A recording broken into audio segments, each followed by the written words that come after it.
ekene m ọnụ ya mbịa ka ekwuo tata bụ maka uke. Mgbe ọbụla ị nụrụ maka uke uke is simply misfortunes, experiences that do not align with your purpose, ugly experiences that you never bargained for as a human being, because every human being craves for positive things, good things, but no one craves for things that bring tears, things that bring heartbreaking, disappointment, failures, and all that. Nobody craves for it. Nobody prays for them. So uke is simply bad experiences. But when you talk about ogbo na uke, akogedi, amosu, you are now talking about spirits, beings that bring those misfortunes.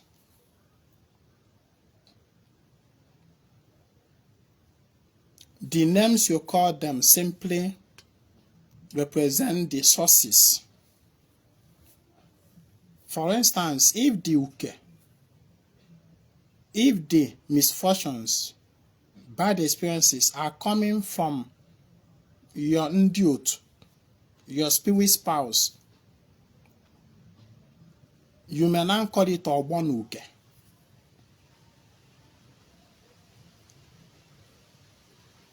Please, if you are joining us on this live stream, help us to share. Invite people to come and listen, because this teaching is very important. You have a lot to learn. If the source of the uke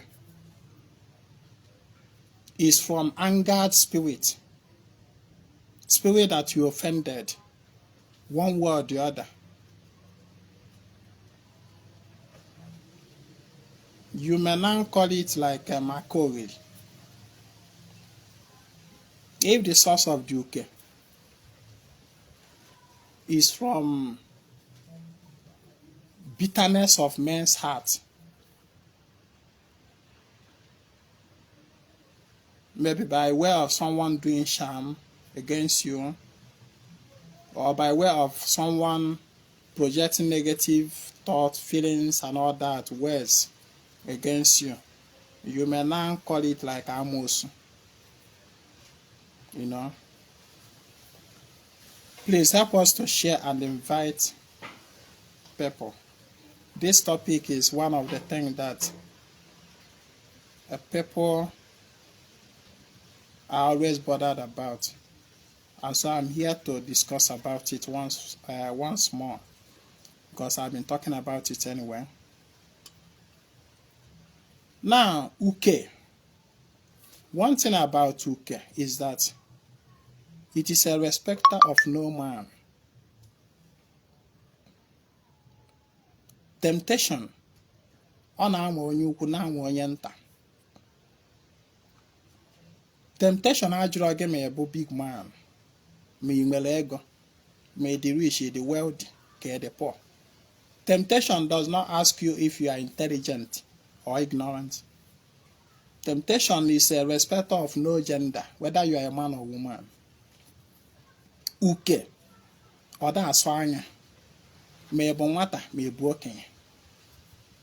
Ọ da asụ anya ma ị bụ president, ka ị bụ onye a na-achị achị, ka ị bụ onye na-achị achị. It does not respect. Nobody is too big as not to be tempted. Nobody is too big as not to be visited by misfortune from time to time. Uke does not ask you if you are righteous or not. Uke ajụrụ ọkwa gị ma ị na-agwọ ọgwụ ma ị daghị agwọ. Uke ajụrụ gị ma ị bụ ezigbo mmadụ ma ị bụ ajọ mmadụ. Ọnwụnwa na anwa ma onye ezigbo mmadụ ma onye ajọ mmadụ. Ọnya ka o ji wee dị njọ.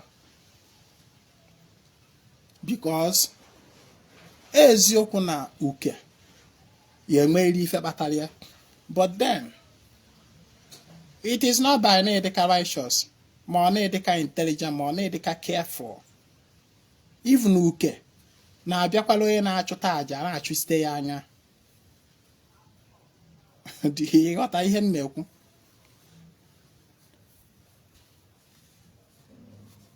It does come from time to time. It is something you never bargained for. From time to time, ọbịa. And uke ajụrụ gị ma ị nọ n'ime ụlọ be gị ka ị pụrụ outside. Moto ị nwere ike pụta ụtụtụ ị start ya moto o buru ka ị pụọ jewe afịa, ị pụta n'ụzọ nwa accident. You never bargained for it. That accident bụ uke. Okay, second, okay, I don't want to go outside. I want to meet uke. Ka ị nọzie n'ime be gị. Ị nwere ike nọ inside your bedroom. Your ceiling fan na-ekunu. Esi ebe a kwokapụ daa gị n'isi. You can even be inside your house just to walk from your bed to your bedroom to go and bathe or urinate. Tiles amịchara gị pịa isi n'ala.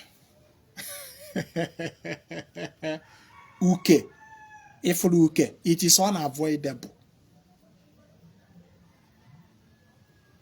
It is unavoidable. Mana ihe ị ga-emezi bụ ide eke nkwụcha.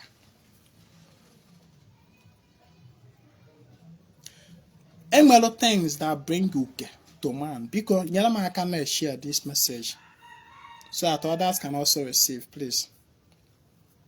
Enwere things that bring uke, that amount to uke for man. Some things that you may look at and say that they don't matter, but they matter. Number one, your thoughts, your feelings that you entertain. You can attract uke to yourself by the things you are thinking about, by what you are visualizing. You can attract uke to yourself. Because any image you form in your mind is like a mmadụ iwere ji sonye n'ala, gwuo ana sonye. You have just planted a seed. Any image, thought that you project is not different from somebody jiogo bakonyaja woruji sonye n'ime. It is planting seed. Onye na-akọrọ na plant seed, you are also planting seed into the universe by your thoughts. And they eventually come to you. Onye kọrọ ji ya emecha gwurukwa ji ya. The image, the thoughts you project can amount to uke for you. Onye mere nji ada agba gị. If a thought is not a define, dismiss it instantly. Replace it with another.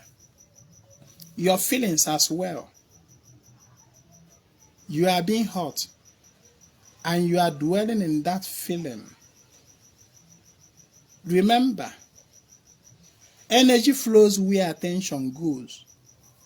The more you pay attention to that feeling of hurt, disappointment, this and that, all those negative feelings, the more you create them for yourself. So this is one way of attracting uke. So if you go that now, uke coming to you does not, it may not always be about what you did physically. It may not be that ni mejolo mmadu or ni mejolo mmụọ. It can be by nature and your feeling. That's one way. Another way of attracting uke. Hurting your fellow human being.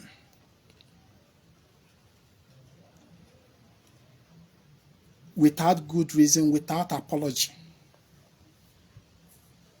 Somebody iburugiwe n'obi because of mmejọ can unleash uke against you.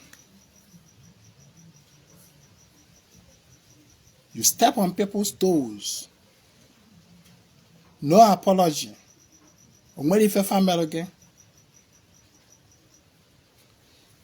Nsi a na-akụ akụ nsi emu ife bụ nsi a na-akụ akụ bụ ajọ obi. Ajọ obi. When someone think about you, remember you, and they feel negative emotion, when that negative emotion triggered in that person is directed towards you, whose image is on his mind or her mind,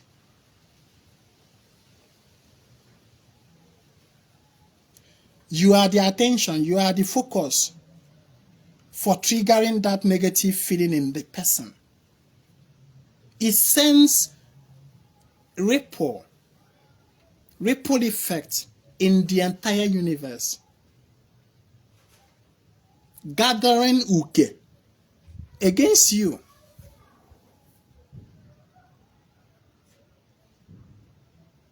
This is another source of uke. Anya mere eji adị ekwu gị na mmadụ na-eme ife jide ogu jide ọfọ. Ịghọtago? Don't deliberately step on people's toes.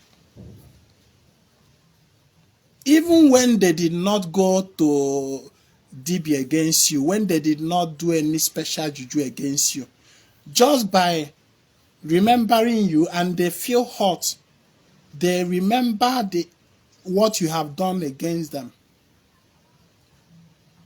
is enough to generate uke against you.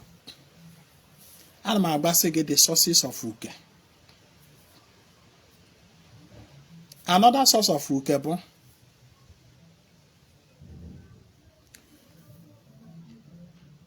that you are progressing, that you are doing well,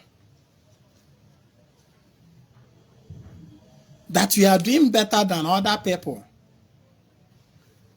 is enough to generate uke for you, against you.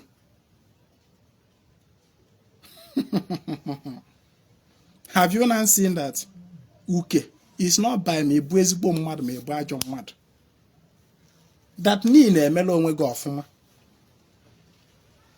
Probably na-alụ ọnụ, for instance.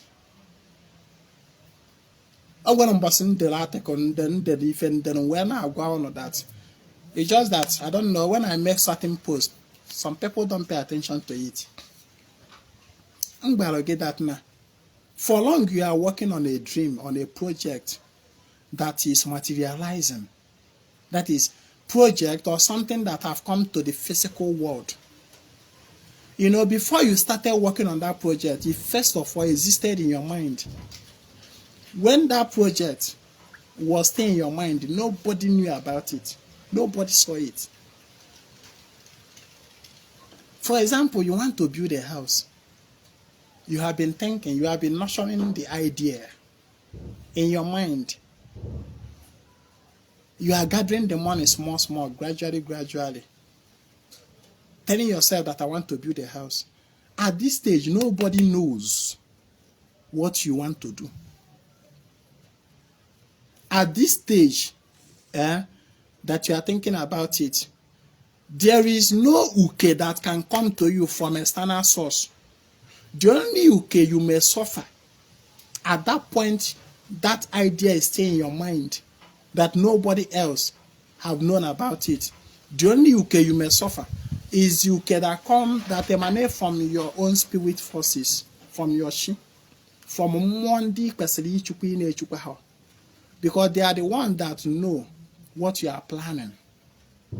So they may start revolting against you for one reason or the other, because you abandoned them or whatever.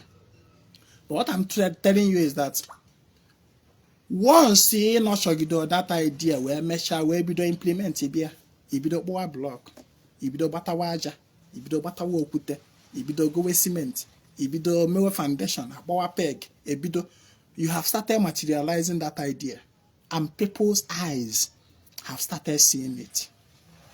When this is enough to generate uke for you.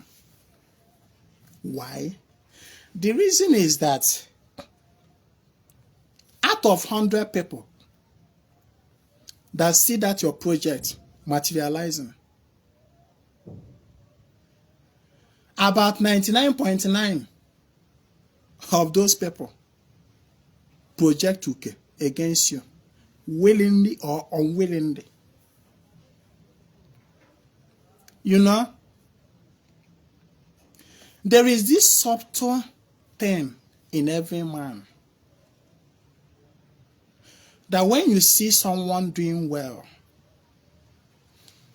you have this natural feeling in you that, you know, I wish I am also doing well. I wish I am the one doing well. Block I wish no more na foundation I wish no more na that subtle feeling in every human being that when you see your fellow human being doing well, it instantly starts triggering something in you, and you start questioning yourself, why am I not like that person? It has something natural in every human being. It is actually expected.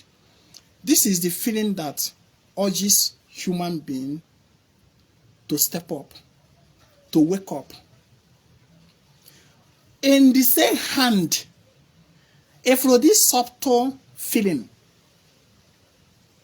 it is not always healthy for the person whose image triggered it. It's not always healthy for that person. Ordinarily, you were not feeling like that until you saw this person accomplishing something you feel that you should have accomplished. And you start feeling that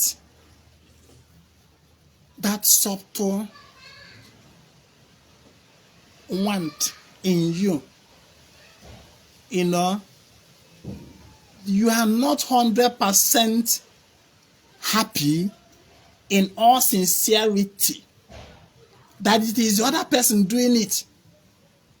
You will have been more 100% happier if you were actually the one doing it and not the other person. Something, see, you cannot deny it. Some days ago that every human being is wicked. Every human being is a witch. Every human being in a village people. Every human, in one way or the other, in a commodity beginning. Whether you know it or you don't. If you are somebody, see, in most cases, people start building house or working on a project, and suddenly they start backsliding in their business, in their finances. When it may not mean that now somebody got na bedibia. See dibia gwaro mo achọ this project onye na eme ka nkwụsị ya. Dibia we gwo ọgwụ kechi onye we buru bia nyere gị na that your site. It does not mean no, maybe no human being went to that length. Ihe anu abu Nollywood. If you na watch na Nollywood, we fe na enye gị nsogbu. It may be that no human being ever went to that extent. It may not be.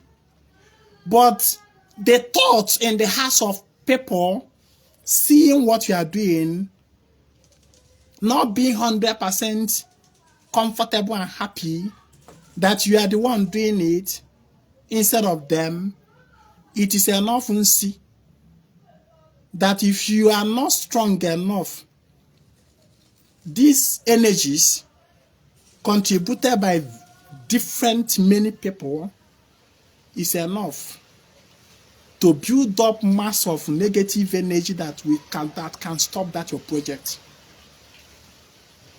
Eziokwu ka na-agba gị, ya na-agba gị pure from the spirit angle.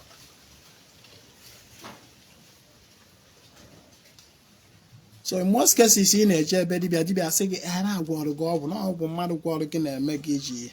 It may not necessarily be all in the sense of no bụ na ife aka mmerụ. Nwanne ife eji uche, ife eji obi wee me na aka esi ike karịa nke eji aka me. Because nke ahụ eji aka me, ọgwụ nke ahụ eji obi wee che na apawa ya. If nke ahụ eji aka me, kalo ife ọgwụ weta nka agwakọsịa ya ọnụ ma ekekọ ya ọnụ ewee kwunye okwu n'ime ya. Okwu a ekwunyere n'ime ya flowing from the abundance of the heart, flowing from the abundance of the bitterness from within. It is actually that abundance of bitterness within that is being infused into that material. It was the law.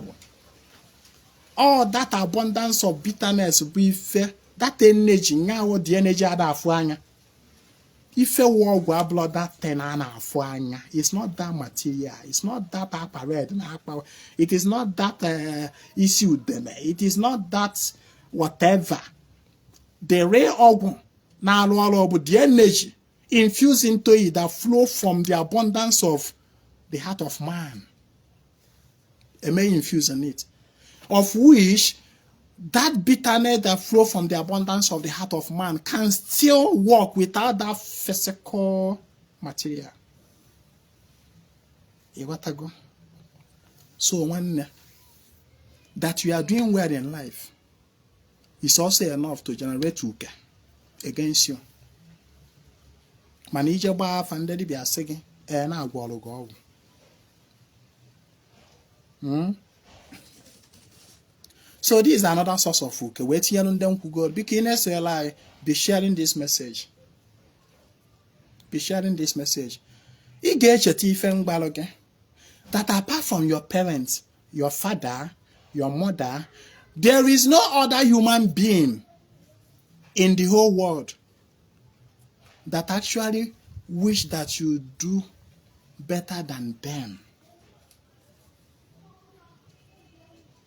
Minus your father mologe. A father glories in the heights his child is going. The more the more that is the father. Namogi, your biological father. Ocholoke. If I talk kaya is his own glory. So he is the only one in the whole world that sincerely prays that Nagiwabumwega care. Minus your father. Even your brother does not sincerely hope. Your brother will get bele kima of but not that nige more of my career nyawa. There is difference between that now. Oh, I wish my friend to do well. Oh, I wish that my friend will get married. Oh, I wish that my friend will build house, build mansions. Oh, I wish that my brother will do good, do well. Na ganiru na abamoto na eme ihene. But when not that your brother, not that your friend will do better than you. Go and eziokwu. Go and you can say it's a lie, it's a lie. Me, I sincerely wish my brother to do good. I sincerely wish, yes, I know you sincerely wish your brother, your friends to do good, to do better than you. I mean, to do good, but in all sincerity, it is not that they do better than you. Like you, a woman, can you sincerely say that you are happy single? You are happy being a spinster when your friends are all getting married and living happily with their homes, with their husband? If of a face a picture with their husband, with their children, a post to a same and game, made 100% happy that they are in such position. Why you are single? Can you truly say that?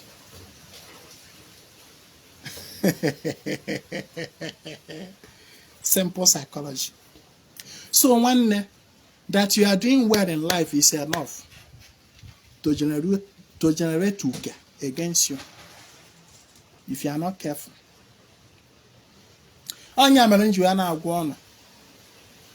Reduce the number of eyes that see your dream manifesting.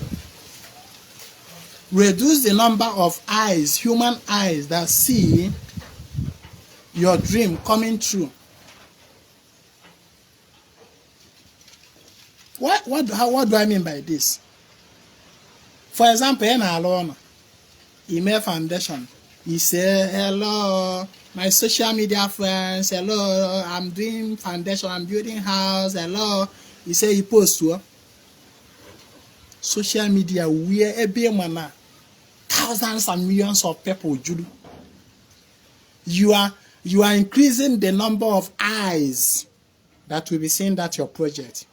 And as a result, you are increasing the number of sources of uke against yourself.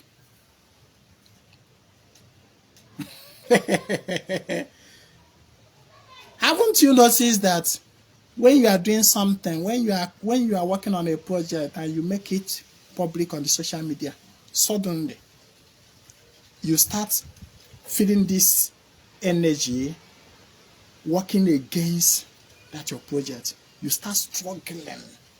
You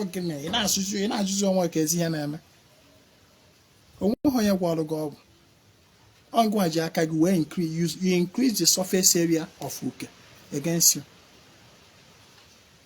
It will have been better if that your project is just seen by only people that come by, people that pass by, at least. But once you were there on social media, where thousands and millions of people on with toxic energy. So the point I'm establishing here is that you are doing well is enough to generate uke against you. That's another source of uke. Another source of uke, Pokwa. If female make them more direct. If a more na sonso more na ben nage na sonso imeye. For instance, abortion. Engaging in abortion. Excuse me.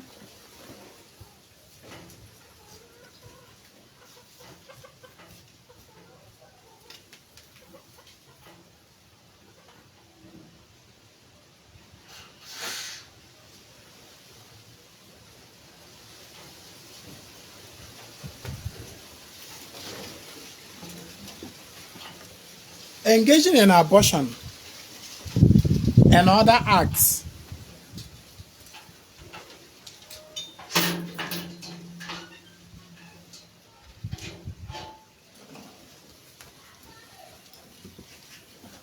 abortion and other act that your land, the spirit of your land, considers as alo, can also trigger uke against you.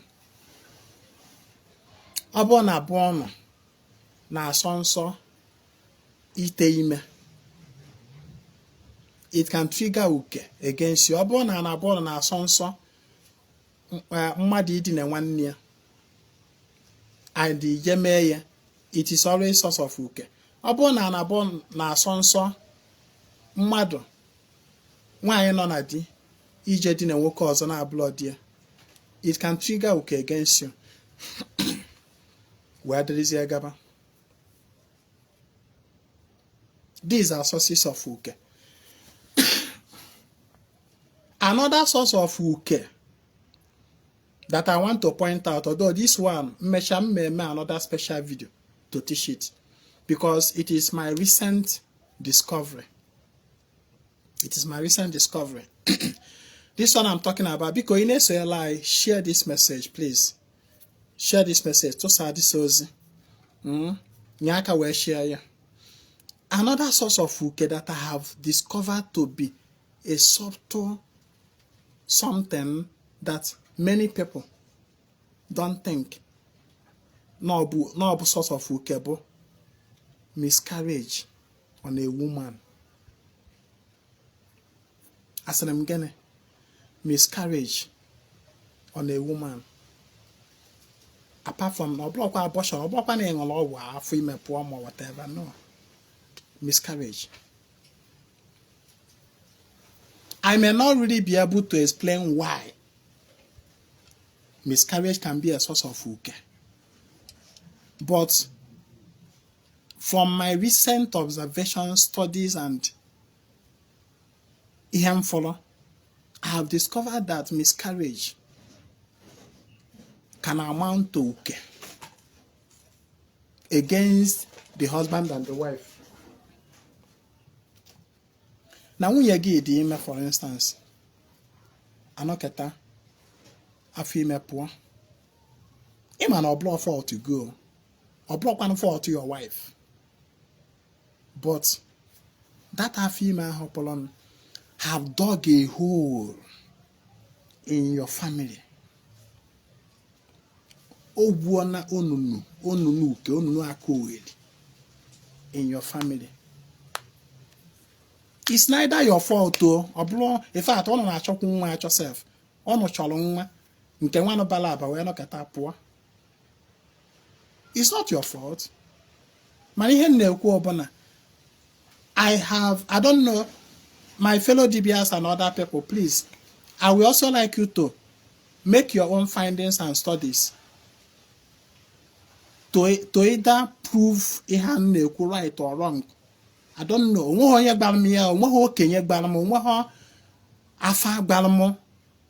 But from the personal study, I've forgotten that now. Anytime I open a miscarriage email in a family, there is a hole. Oh no. There is a dent. There is a dent on that family.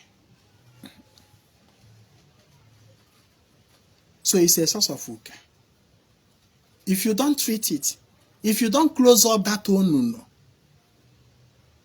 most likely that miscarriage will keep repeating. It will keep repeating. And it will start affecting the finances of that family. Yes. It will start affecting the finances of that family. It will start bido na amu uke.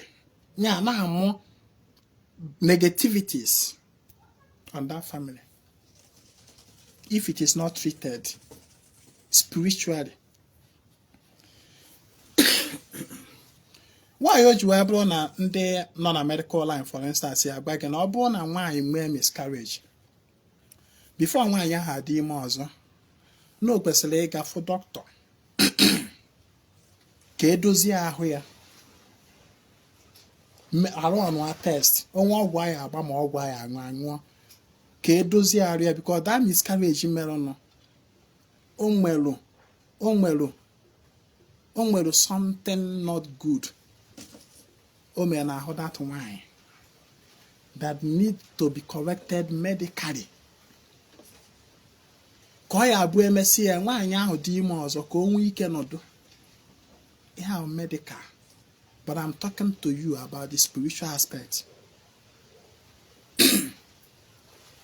Ọ bụrụ na nwunye gị mere miscarriage and you don't treat that onunu, You can now imagine a miscarriage that happened without your consent, without your approval, or by your fault. Then imagine when it is now you that voluntarily and willingly send half email, see what you wait email. You can now imagine if you get make it. Onye mere abortion ji wee dị njọ. Abortion. So miscarriage is another. When I'm talking about how to treat uke, ayokuzi okwu solution. Kela another source of uke. Uke can be by your lifestyle, your habit. Your lifestyle, your habit, nwere ike ịda amụrụ gị uke. Ịghọta m? Like when somebody na-agba m na WhatsApp, sorry if you are watching this video, asị na m uji ife gbara mgbe na-eme okwu na public, after akpọrọ m afa gị. When somebody na-agba m that na o wetelu Igbo ka nya see. I think also na ozugbo ya chọrọ ka ya mụnye ya ọkụ. He started running mental. He lost consciousness of himself. Obido mewe ka onye ala. That is okay. Because of what? Mmụọ gị na-eyi I draw in line with that action, with that habit, with that lifestyle. Your lifestyle can be source of uke against you.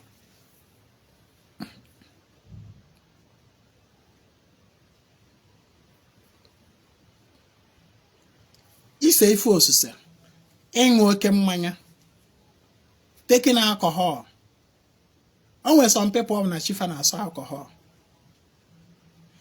Ana agba gị, to understand yourself, the do's and don'ts of your shi. Study your actions and study the reactions. It is not a thing of how do I know? It is not if I know. Like this guy now what tell you what say if I were mayor. Oh need the quality balama faka o kana achọ dibia ya gbara ya afa ka o wee mara ma na isi adịrị ya mma. O nwere block brain. Ife agba n'aka ejiri ugegbe enwe. Take an action, study the reaction, and then you know. That is the best way to know. Ịna-aghọta? If ọ bụ na ị merụ and the reaction ị nweta from ihe ahụ ị merụ is not positive, ị need ozi dibịa gbara gị afa gwa gị na ife ahụ na chi ga-achọghị ya. Maka na ị continue na-eme ọ na-amụrụ gị uke.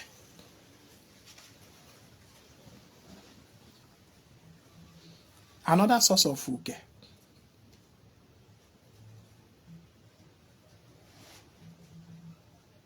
Anyway, ka m kwụsịgodu na nke anụ ka anyị bazie how to treat uke. Ọnwụkwa nke nchetakwara ekwukwa m how to treat uke. For instance, nke miscarriage ya nkwuru. Ọ bụrụ na nwunye gị nwere miscarriage, kaba alụ chọọ dibịa ya ekpochiri gị onunu aka ogeri. Chọọ dibịa ga-ekpochiri gị onunu aka ogeri. Ma aka ogeri ma ọgbọ na uke ma whatever akpọrọ ya, all those negative energies. Ka enunye fancha n'ime onunu gbochie. Ịghọtago? Close that pit, that onunu gbochie. Maka na nwaanyị dị ka ana. Nwaanyị dị ka ana aja na nwaanyị. So nwaanyị ewe dị ime ewe pụọ. There is a void created on that woman. Woman is tied to Anna begging. When your woman takes in and suddenly have miscarriage, there is a void. Because that photos, that a female person or mature and more got through the natural process. Miscarriage is never a natural occurrence. So when you give me miscarriage, it was when the woman affect, because when Ajana affect. The void created in that woman made that miscarriage is also created on Ajana spiritually. Therefore, you should symbolically close that void and seal it up on Ajana. And when you do it on Ajana, it will reflect on the woman herself, spiritually and even medically. But if you leave that void created, most probably that woman take one in also, that a female gana bukwa na that onum akokwa na akokwa so na opapa na.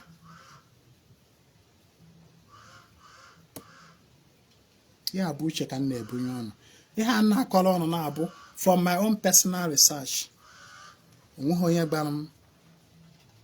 Onye mere nji asị ndị dibịa ibe m na-awọchi m n'anụ ihe a na-ekwu, biko I would like you to carry out your own research. Ịma agbara m ọnụ, if you are a dibịa and you don't carry out research, you are just as good as dead. Ihe na-eme bụ dead dibịa practice. A dibia should be alive and active. Agwụ dibia dị alive. Agwụ bụ mmụọ. Agwụ bụ dibia. Agwụ bụ mmụọ dị. Agwụ adịrọ ka library. Ịmụ ife library. Ebe edewegasịrị akwụkwọ edere ede. Dosia in shelves. Ịchọzi ime research, ị gaa na the library, gaa mee ihe na that library, human library. Akwụkwọ edere 1,000 years ago. East and the west not there, can be the same. No changing, no upgrading, no nothing. Okay, not there. Utwa is where the east and west. Utwa the altar. See where the east and the west 1,000 years ago. Kwaka the world time. It have dead library, dead. All the dead. That library is dead. It's not alive. A library that is alive is always upgrading. Every day upgrading. Every day upgrade. Makana more they are alive and they're active. More draw static. So abone odibia. Awoni na medibia. From year to year. Onwere for onwere ife. Onwere addition to your knowledge. Onwere for years is discovered by yourself. Onwere just na odibia. What is your gorge 10 years ago? Kiss where can I get today? Something is wrong with you. It would dibia. What is your jamili 10 years ago? Kika see a today. Something is wrong with you. It would dibia. What is your young mother she 5 years ago? Kika see me today. Something is wrong. Something terrible is wrong with you. It would dibia. What is your a specific of 10 years ago? Today. Something terrible is wrong with you. Because of what?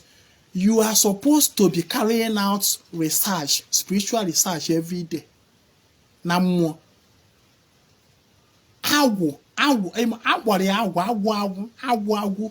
There is infinite knowledge.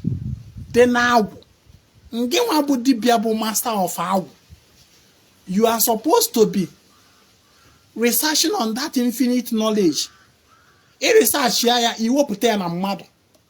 Ị gaa na more research here, you mete the knowledge, you will put na mmadụ. Ịbịa kwa otu amụasị wee mee research nke a na wee bịa na akọ ya na mmadụ. So if you are a dibia, dibia, Egbam know what is your abafa 15 years ago, 10 years ago, okay, kasi abafa today. Sorry, something terrible is wrong with you. No addition, no upgrading.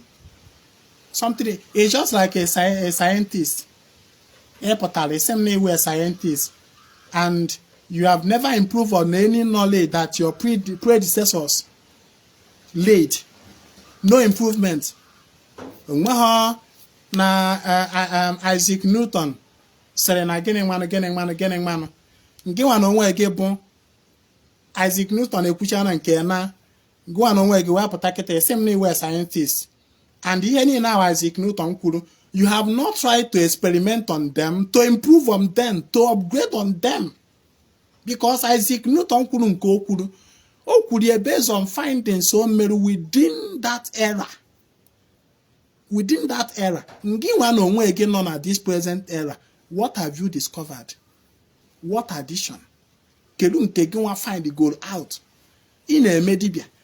Your dibia practice is still dependent on no to aka ndị nna nna ifa si mie, no to aka ndị dibia gboo si mie, no to anu aka, and you are still holding so tightly to no to aka ndị nna nna. One onwe again none today that will tomorrow become nana to someone else. What are you discovering? If people that will come tomorrow ga again then nanafa. If fagasi ni mepta. If fagasi na find it. Na young well.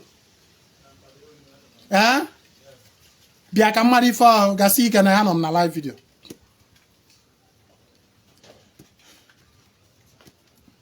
Carry on now.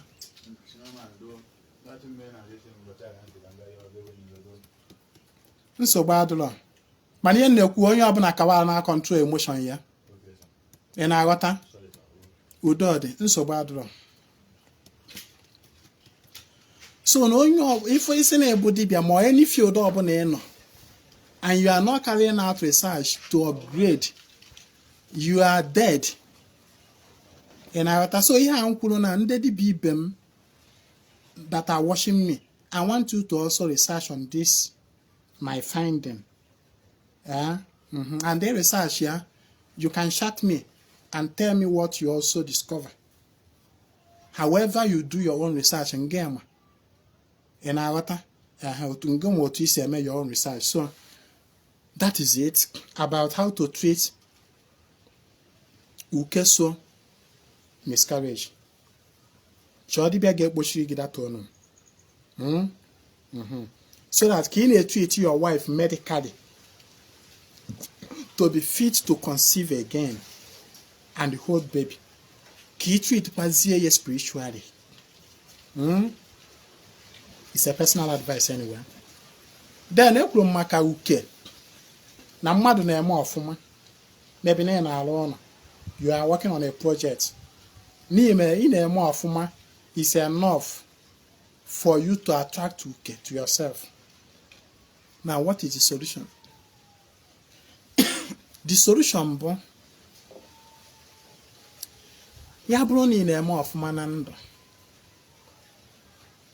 you should increase your aja, and you should be vigilant spiritually. Once your idea have left your mind to start manifesting in the physical, to the side, few view of everyone. Wale chwaja we na echekwa onwe gị. Egologolo chụpụ aja uke. Egologolo chụpụ aja ọgbọ na uke. Ma ọ bụ gbaa enwo. Egologolo from time to time. Mobi onwe mgbe ọbụla you notice that if anozi aga otu o si bụ aga, you are working on that project, all of a sudden odoka abia nwe nya apere something pause in your finances. Echena kofu echi. Don't waste time. Put a call through your dibia. And I'm going about having personal dibia.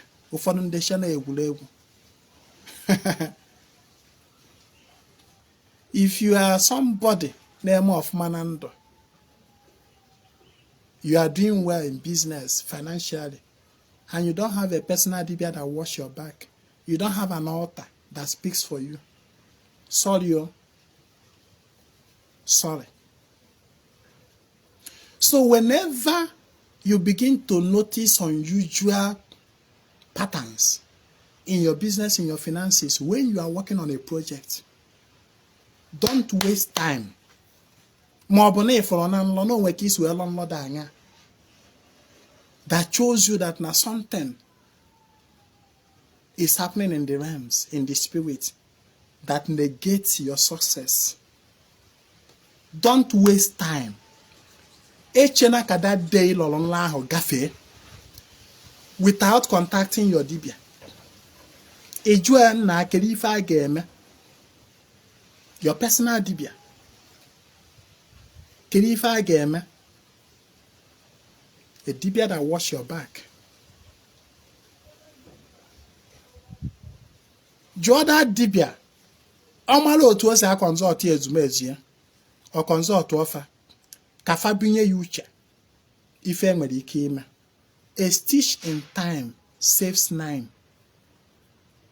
When temptation comes knocking, it is easier to dismiss it when it is still on the door than when you have opened the door. Or batazie na palo beginolana cross ụkwụ like this. Wow. Or wuluzie come and carry me. Mana mgbe ahụ aka nọ n'ụzọ na-akụ aka. Ife ihe eme bụ gịnị? Ịkpara ịkpa ije ya ilo. Don't open door at all. Maka imepe ụzọ ọbata abata ọpụpụ fiaziri ahụ. Ihe na-adị eme people bụ that na they don't take immediate action. They allow things to spoil. Or spoil chazie fe bido gba eribe. Ina what ihe na agwa gị. So, another solution to ukebo. Daily golf. Daily golf. Daily golf. Some people share not just somebody with a zoom or budge and nonsense. Your daily golf is your conversation, your communion. Between you and Ashigi. Onya made that now your daily golf should be between you and the Shigi Nezumezuki. Your daily golf personally in the presence of another person.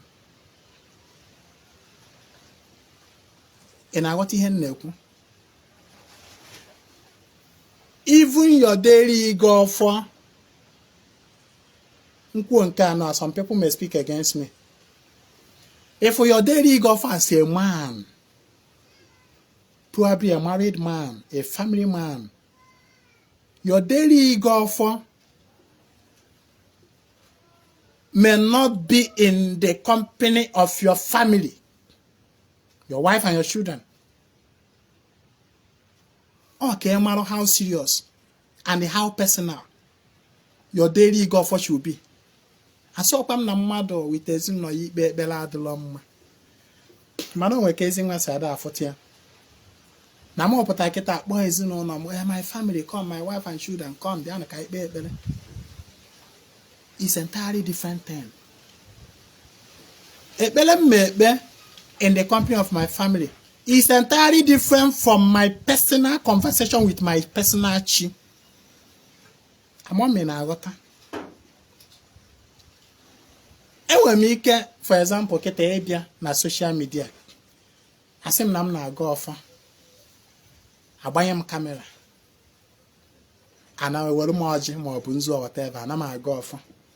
One if for that often na go, hence that na na mụ na-get to the hearing of one or two other human beings. It is not personal ego. Because somebody like Ezingma Nedo, I go for in the presence of another person, no matter whom you are. Be you my wife, be you my child, be you my brother, be you my friend, be you my social media friends. Obulo ifem ma ba one-on-one with Ishimo kam me wopute. In that case, your personal ego for between you and the Shigi should be a secret affair. Personal affair. Onwe honti ozo kwesịrị enu ya bụ mmadụ. Ama me na aghọta. Ọ ka iwe mara na ego ọfọ na-ekwu. It is not just about you ọjị n'aka ma ọ bụ nzu ma ọ bụ nkwụ ọkụ na-akọ nonsense.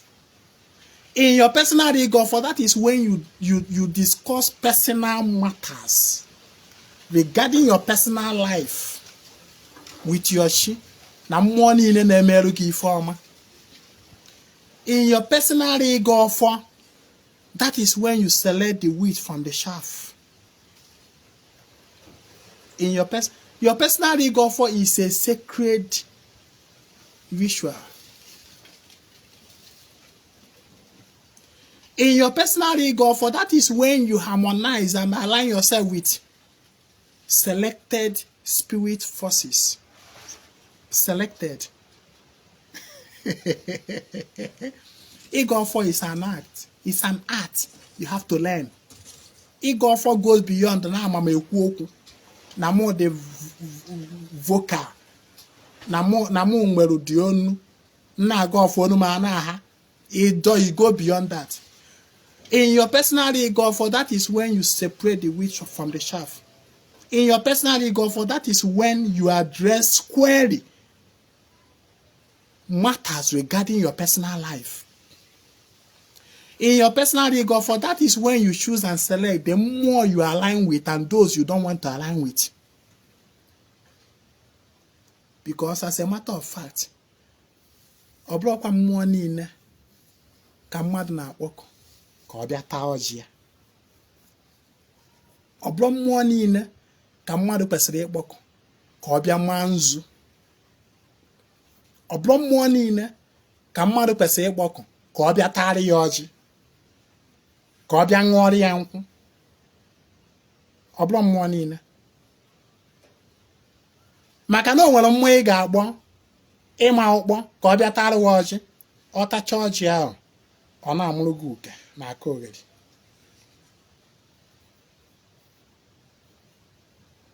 How then do you separate the wheat from the chaff?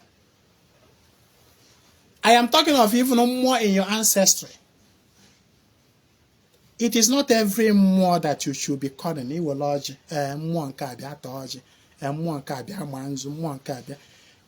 should be specific with more.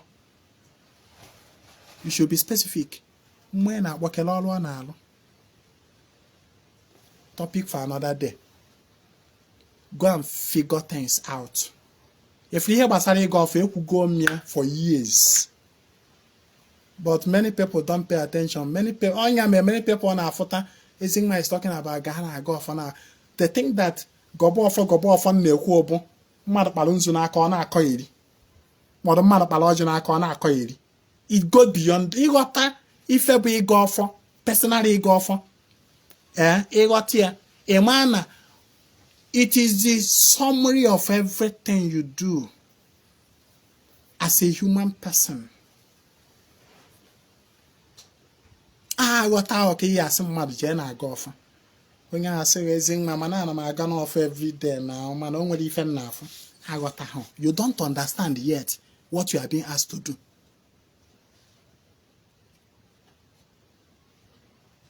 Anybody will make a golfer, but a blonde mad knee now, my case, I golfer. A pastor, a church person, but you get my lodge and I cannot go for. Not what Jesus called that thousand. Not coffee. So, daily go for is one In fact, daily ego for treats uke in your life to greater extent. If you apply it properly, your daily ego for can arrest uke nonandoge up to like 70%. Yes, if you apply it rightly. Okwu ekwuru n'ọnụ, echiche echere eche. Demonstrations.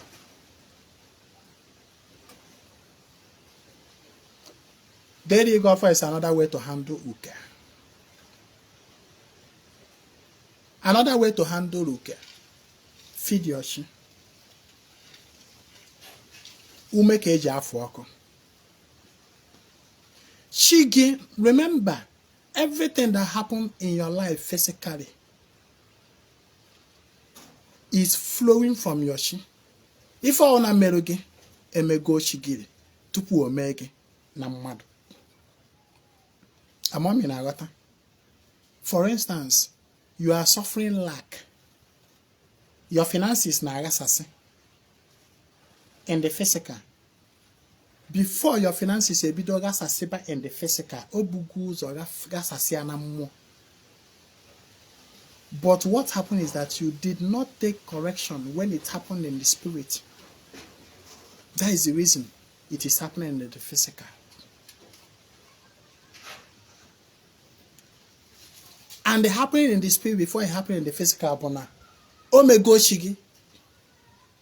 If I hoshi onye eme, owo okwu Igbo. If I hoshi onye eme, tupu ya neti na eme gị na mmadụ, omego shigi. Omego shigi na mmụọ, ma nye eme uchi gị ọma mme gị. If you no do your she no go do you. Onya mere nje agba gị, if you are vigilant enough, ị ga-ama mgbe ife ike na-abịa. Maka na ị ga-ebugodo ụzọ feel we na chi gị. You first of all feel it in chi gị. Tupu ọ bịazie, onya mere na somebody nwere ike ịpụta kịta anụ ka o jee ife. Ọnọkọta obi a na-ajụ ya oyi n'ihe ọ na-achị ije, n'ebe ọ na-achị ije, n'ife ọ na-achị ime. Obi a na-ajụ ya oyi. Ọ dị enwe that motivation. It is because a misfortune awaits you, and misfortune na emego chi gị na mmụọ. Omego chi gị, and the chi ga-ewe na agbarụ gị ama. Na gị ekpekwana ka o mee na mmadụ. Onya ụda feeding ị na-enweta. Mgbe ụfọdụ ụkwụ akpọ gị. Mgbe ụfọdụ moto ihe eji wee pụnya bụ njem, ị na-start ya ọjọọ na ọma start. Mgbe ụfọdụ nwere ike ka ịkpọchi ụzọ ka ị wee jewe ebe ahụ ị na-eje ka ị ajụ na ọma mgbachi. A na-enye gị sign one way or the other. Ma ọ bụ ị na-efeel this heaviness in your heart. Why is it that I want to do this thing? Ordinarily, I should be happy, I should be jubilant, I should be excited about it, but I'm not excited about this. Why? Amaka na-agba alụ gị. Omego na chi gị. Chi ga-ewe na-agbaziri gị ama. Take caution. Mana ọ bụrụ ife niile mee na chi ga-emeriri gị na mmadụ. Yes. Because you have the choice. You have your will. You have your will. Your will is the greatest power and the force in you. It is your will that you use to command heaven and earth. Your will. N'ife ọbụla mmerụ chi gị na mmụọ, you can command it not to happen in the physical. By your will. Ịghọtago?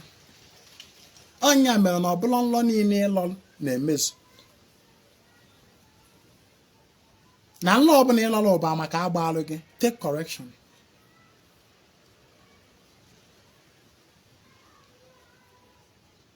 Feed your chi. Maka na ife niile bụ na chi gị ka ọ na-ebido. The energy you feed your chi with, your chi uses it to correct whatever in your life that will bring you uke. Iwatago. The energy na feed chi gị through feeding your chi. Igburi ya anụ isiri ya ite.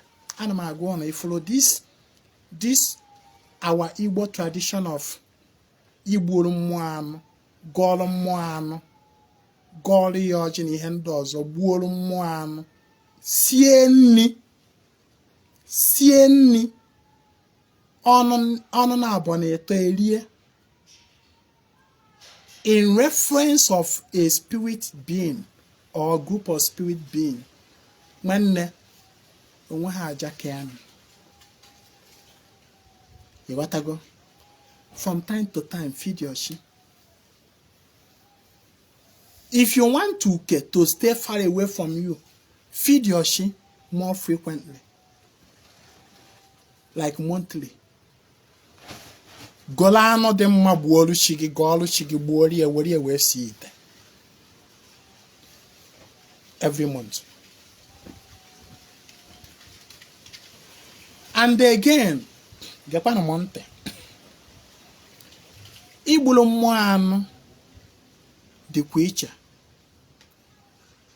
Ime salaka di icha. Igbo enwo di icha. Kambia kwanu.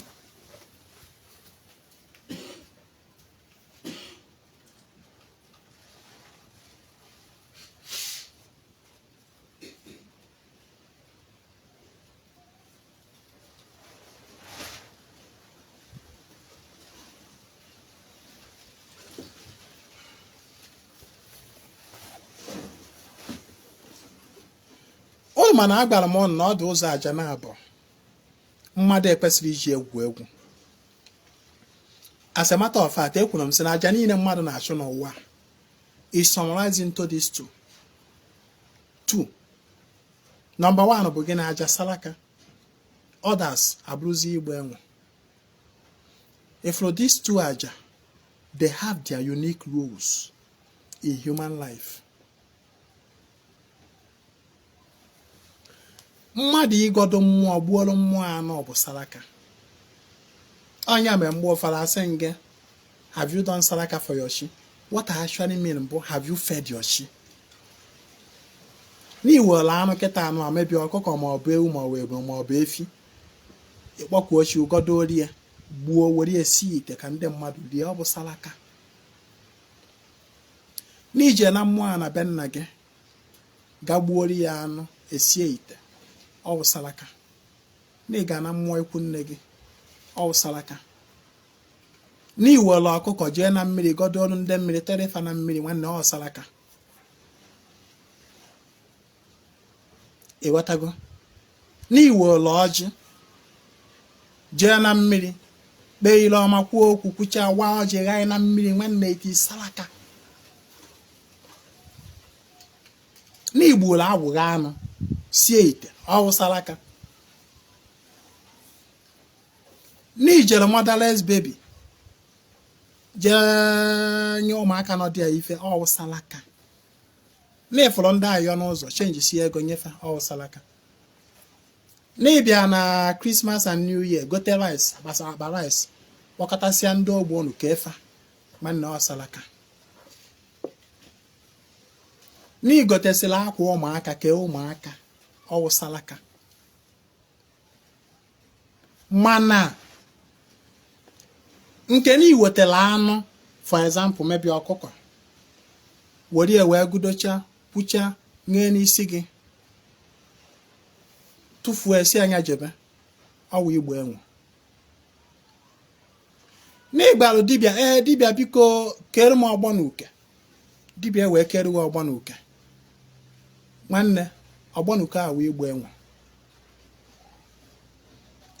Dibịa biko chụọrọ m aja amoosu, aja amoosu wee igbo enwe. Ị na-aghọtafu ife m na-ekwu? Ọ bụla salaka. N'iwere akpa were ekwu okwu, kwuchie okwu, jụchasị arụ gị nye n'isi gị, pụọ n'ezi ma ọ pịawa ya anywhere, nwanne ọ wee igbo enwe. Ọ bụla salaka. Akwa ị na-aghọtafu the difference between salaka and igbo enwe. Dibịa biko gbochiere m onunu aka ogheri, ọ wụ igbo enwe. Any salaka you do have its own unique role to play. Any igbo enwe you do have its own unique role to play. Now, I have this guy. ọ nọ obodo oyibo, ọ na-emebu ọfụma and ọ na-achụtakwa aja mana aja ọ na-achụ akarịghọ egolo ebunu ya ha ka mmadụ 10 egbuolu mmụọ esi ite, ejegolo efi ya ha ka enyi egbuolu mmụọ esi ite, eje goro the highest anụmanụ dị n'afịa egbuolu shi egbuolu ndị ichie esie ite, sụsa ewe aja ọ na-achụ.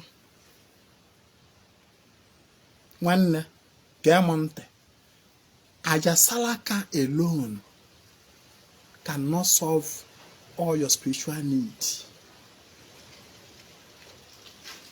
You have to sometimes accompany it with igbo enwo. Igbo enwo ga-ebupụrụ gị negativities, ọ ga-ebupụrụ gị uke, bupụrụ gị aka oghere, bupụrụ gị negative energy, kpochisiarụ gị ajọ onunu, dismiss all these unwanted forces. Salaka on the other side will welcome positivities. Welcoming. Nature is teaching you this same, but you dey get. Nature may teach you that now something comes in and goes. Something flows in and goes. Onye mere ikuru ume, ikuputa ume, ikuru oxygen, ikuputa carbon dioxide. Irie nni, enyụọ nsị, ịṅụọ mmiri, enyụọ mmamịrị. It comes in and goes. Inlet and outlet. Inlet and outlet. Outlet bụ gịnị? Igbo enwo. Inlet bụ gịnị? Salaka. Do you understand? You should be doing the two. Don't just face one. Makana, there is no human being that survives by only breathing in oxygen without giving out carbon dioxide. There is no human being that survives by only eating and not giving out. There is no human being that survives by drinking water and not urinating. I'm mean what he na-ekwu. Ị na-eme salaka na-agbakwa enwo. Salaka na-anabata ife ọma. Igbo enwo na-dismiss ife ọjọọ a na-achọ ha achọ. The reason you give out carbon dioxide is that your body system don't need it. That is the reason you give it out. The reason iji anyụ nsị bụ na ahụ gị, your body system don't need that thing that goes away. Ihe na-ekwu na make sense. So don't just say, why would this thing happen to me? Ebe na-egburu mmụọ efi every 6 months. Na-egburu chimebu na every month. Na-egburu mmụọ be nna m anụ. Na-egburu mmụọ ikwu nne m anụ. Na-egburu chi m anụ. Na-egburu agwụ m anụ. Na-eme ka ị na-eme salaka ahụ. Ị na-anọketakwa wepụ nke mwepụ nke kwesịrị ịpụ apụ. If you don't do it, then sorry. Ka ị na-eme salaka na-agba enwo. Onya mere nje enwo bụ ọkwara ezi nwa ekuzigoro na everything na page ya. I don't teach you na everything. Agbago nge gologolo. Igbo enwo nwere ike ịbụ once in a while. Mana salaka nwere ike iwe every day something. Because enwere variety ways of ime salaka. As a matter of fact, ezi nwa from here, nwere every day ma eme salaka. Nwere every day. Mana nke na-emezi na-akpọ ndị mmadụ ka ha dị involve nke na-emezi every nkwọ. Onye adata nkwọ salaka. Mana salaka ezi nwa na-eme bụ every day something. I must find one salaka to do every day before church. Do you understand? I must find one salaka to do. Otu ọbụla m esi na mie. Aba m na enwere many ways ezi eme salaka.